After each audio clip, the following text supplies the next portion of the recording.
کوئی سیاسی رہنما اور رہبر ہمارا کوئی رول ماڈل نہیں ہو سکتا. ہمارا رول ماڈل اللہ کے نبی علیہ السلام کی ذات اقدس ہے. بہر کیف میرے بھائیوں، ان کے اوپر گولیاں چلائی گئی. گاؤں والوں نے سوچا کہ مر گئے ہوں گے سب. جب گولی لگتی ہے تو پتہ ہے وہ گولی، اس کے اندر زہر تو نہیں ہوتی، لیکن وہ گولی جب گھستی ہے کسی انسان کی باڈی میں تو وہ جو نس ہے، باریک باریک نس ہے، اس کو ڈیمیج کرتی ہے، جس کی وجہ سے بلڈنگ ہوتی ہے، خون بہنے کی وجہ سے آدمی کی موت ہوتی ہے. تو جب گولی لگی 5-5 6-6 7-7 8-8 10-10 گولیاں برسائی گئی. گاؤں والوں نے سوچا اب تو صبح تک آ گئیں گے. صبح ہاں بھائی ان کی لاشیں باندھ کر کے سمندر میں ڈال دیں گے، کنویں میں ڈال دیں گے. پہلے زمانے میں کنواں ہوا کرتا تھا، گاؤں دیہات میں کنویں میں ڈال دیں گے. جب صبح فجر کی نماز کے بعد دیکھے کہ یہ لوگ سب کے سب بیٹھے ہوئے، دیکھ رہے ہیں کہ سب لوگ بیٹھے ہوئے، کوئی قرآن کی تلاوت کر رہے ہیں اور کوئی ادھر تسبیح پڑھ رہا ہے، کوئی کچھ پڑھ رہا ہے، کسی کی ٹانگ پھیلی ہوئی، کسی کے ہاتھ کسی کے اوپر رکھی ہوئی، کوئی کسی کو وہ کپڑے لپیٹ رہا ہے. گاؤں والے آ کر دیکھ کر دنگ ہو گئے. گاؤں والے بوریاں لے کر آ رہے تھے، کپڑے لے کر، چٹائی لے کر آ رہے تھے کہ اس میں ڈال کر ان لوگوں کو لپیٹ کر اس میں ڈال دینا ہے. تعجب میں پڑ گئے کہ یہ کیا ماجرا ہے. ارے ہم نے اتنی گولیاں چلائی لیکن یہ سب کے سب زندہ ہیں. میرے بھائیوں، گاؤں والوں نے کیا کہا کہ بھائی یہ بتاؤ تم لوگ بچے کیسے؟ دوائی تو تھی نہیں تمہارے پاس. 5-5 گولی ایک آدمی کو لگے، ایک گولی آدمی کی زندگی ختم کر دیتی ہے، تمہارے 5 گولیاں لگی ہے. AK-47 سے گولیاں چلائی جو بارڈر پر رکھتے ہیں. AK-47 AK-47 جس کو بولتے ہیں، بارڈر پر 1.5 کلو 2 کلومیٹر کی مار کرتی ہے، اس کی اتنی تیز رفتار ہوتی.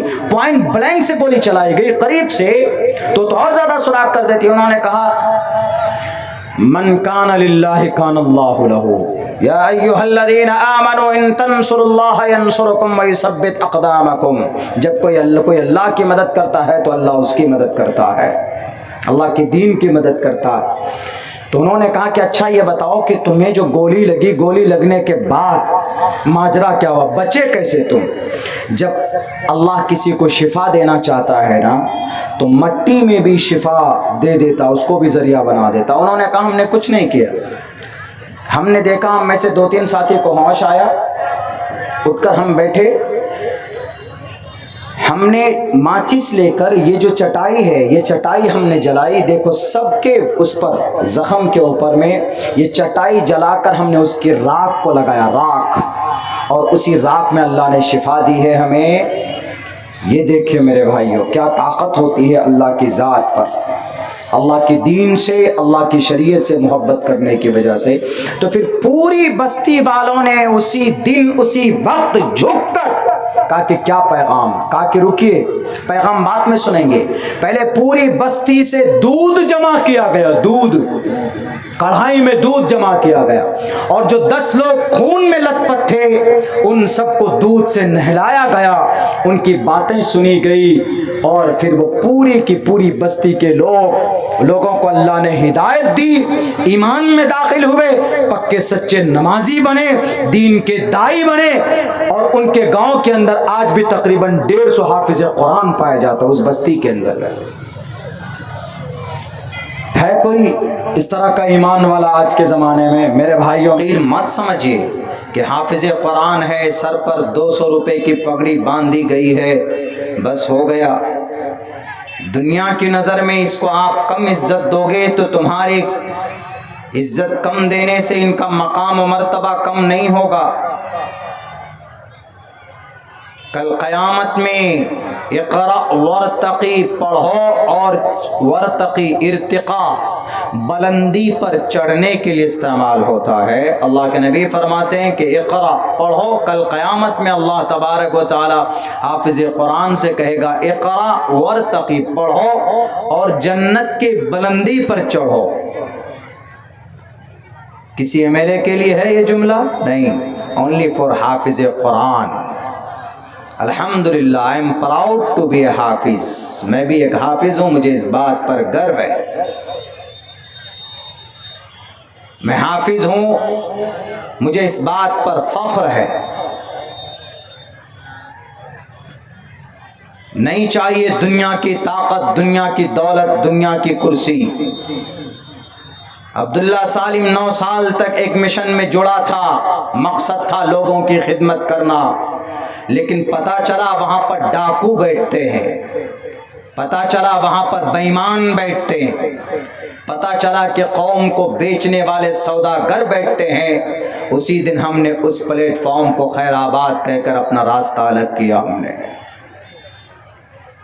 ہم کبھی بھی جھوٹ کے سامنے جھک نہیں سکتے. ہوگی سیاست دنیا کی نظر میں بہت مقام و مرتبہ ہوگا تمہاری نظر میں، لیکن میرے سامنے میں، میرے پیر کے نیچے تمہاری یہ جھوٹی سیاست. اللہ نے 11 سال کی عمر میں اس ناچیز کے سینے کو قرآن کی حفاظت کے لیے چنا تھا. 11 سال کی عمر میں الحمدللہ میں حافظ قرآن بنا. سن 2011 میں فضیلت مکمل کی دارالعلوم دیوبند سے. حافظ قرآن کے بعد قاری قرآن، سبا قاری، اس کے بعد پھر ہم نے فضیلت کی دارالعلوم دیوبند سے، اس کے بعد ہم نے ڈپلومہ کیا. ان سے بہتر میرے لیے کوئی دولت نہیں، لیکن کم سے کم کسی پلیٹ فارم پر جس سے لوگوں کو بے وقوف بنایا جاتا میں جڑا. میں نے سوچا کہ چلو کچھ لوگ آواز بلند کرتے ہیں قوم کے لیے، ہم قوم کے لیے یہ کریں گے، ہم قوم کے لیے وہ کریں گے، آؤ میدان میں نکلو، اپنے آپ کو یہ بناؤ، اپنے آپ کو وہ بناؤ. پتہ چلا اندر گئے تو وہاں پر قوم کے نام پر سودا ہو رہا. اپنی گدی کیسے باقی رہے، اپنی کرسی کیسے باقی رہے، وہی سب چل رہا. اللہ ان سب ملعون اور ان سب کذاب اور ان سب جھوٹوں سے قوم کی حفاظت فرمائے. تو حافظ قرآن کا یہ مرتبہ ہے.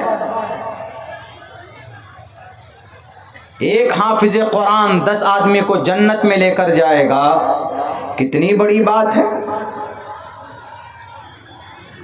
اٹھاؤ، جہنم کا فیصلہ ہو چکا ہوگا کہ جہنم میں ڈال دیا جائے. حافظ قرآن جائے گا، جہنم سے ہاتھ پکڑ کر اٹھائے گا. ایک ہاتھ میں 5 لوگ، ایک ہاتھ میں، دوسرے ہاتھ میں 5 لوگ، تب ان کو لے کر جنت میں جائے گا. حافظ قرآن کا یہ مرتبہ ہے. میری سماج کی ماں اور بہنوں، آپ کے گھر میں اگر آپ کے 2 بچے، 2 بیٹے یا 2 بھائی ہیں، ان میں سے ایک کو کم سے کم حافظ قرآن ضرور بناؤ. کتنے دن کی زندگی ہے؟ 50 سال، 60 سال، 70 سال، مرنا تو ہے. لیکن اگر آپ کے گھر میں حافظ قرآن ہوگا، قرآن کی حفاظت اللہ کرتا ہے، اور جب قرآن جہاں جہاں رہے گا اس جگہ کی بھی حفاظت اللہ کرے گا، اور اللہ کرتا ہے. آپ کو یقین نہیں ہوگا، تقریباً 2.25 سال، بلکہ 2 سال مستقل ہو گئے پورے. 2 سال تک بم برسایا گیا. کہاں پر؟ غزہ پٹی میں. فلسطین کا ایک علاقہ ہے غزہ پٹی. اسرائیل، یہودی ظالم RDX برسائے پانی کی طرح ان کے اوپر. مگر آپ کو معلوم ہے جن پر توپ برسایا جا رہا ہے، گولیاں برسائی جا رہی ہے، بم ایسے چھوڑ رہے تھے جیسے کہ کوئی گیند پھینک رہا. مگر پچھلے 2 سال میں ان کے بارود ختم ہو گئے. 2 سال میں ان کی بندوق کی گولیاں ختم ہو گئی. 2 سال کے اندر ان کے آئرن ڈوم کی طاقت سلب کر لی گئی. مگر فلسطین، غزہ پٹی کے نوجوانوں کی سینے کی گرمی اور ان کی طاقت کو نہیں ختم کر پائے. ان کے پاس دنیا کے تمام ہتھیار، جیسا جنگ بدر میں ابو جہل 100 گھوڑے، اونٹ اور ہاتھیاں اور نیزے اور تیر اور تلوار لے کر پہنچا میدان بدر میں کہ محمد اور اس کے ماننے والوں کا صفایا کر دیا جائے گا. آج کے بعد کوئی اللہ کا نام لینے والا نہیں ہوگا، آج کے بعد کوئی محمد کے عاشق ہونے کا دعویٰ نہیں کرے گا۔ ابو جہل سے ان کے چاہنے والوں نے کہا کہ ابو جہل چلو ہم اپنے مقصد میں کامیاب ہو گئے، ہمارا قافلہ نکل چکا ہے، خطرے سے باہر ہے، چلو ہمیں لڑنے کی کوئی ضرورت نہیں ہے۔ لیکن اس دنیا کے ملعون ظالم، اس امت کا فرعون جب کسی کی عقل ماری جاتی ہے تو پھر وہ میدان مرغے اپنے موت کی زمین کی طرف قدم بڑھاتا۔ اس ابو جہل نے کہا کہ نہیں، ہم مقابلہ کریں گے، ہمارے پاس تیر ہے، ہمارے پاس تلوار ہے، ہمارے پاس اونٹ ہے، ہمارے پاس گھوڑے ہیں، ہمارے پاس 1000 نوجوانوں کے لشکر جرار ہے، ہم مقابلہ کریں گے، ہم محمد اور اس کے چاہنے والوں کا خاتمہ کریں گے۔ میدان بدر میں پہنچتے ہیں، تقریباً 130 کلومیٹر کی دوری پر مدینے سے میدان بدر ہے۔ بدر کی وہ جگہ ہے جہاں پر یہ ابو جہل پہنچتا ہے، اپنے لاؤ لشکر کو لے کر پہلے پہنچ جاتا ہے، جگہ بہتر ڈھونڈ کر وہاں پر قابض ہوتا ہے۔ اللہ کے نبی اور ان کے صحابہ بعد میں پہنچتے ہیں۔ اللہ کے نبی کے پاس ان کے ساتھ کتنے لوگ تھے؟ 313۔ اللہ کے نبی پیچھے نہیں ہٹے، مقابلہ کریں گے۔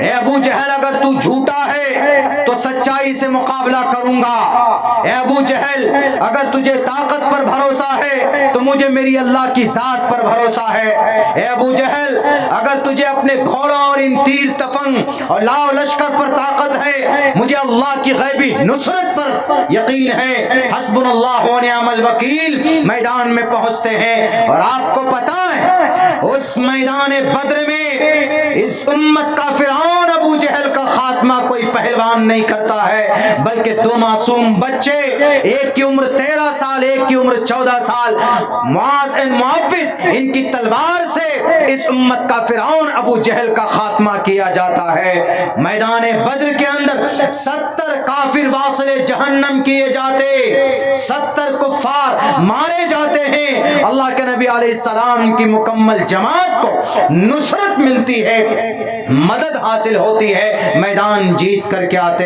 وہی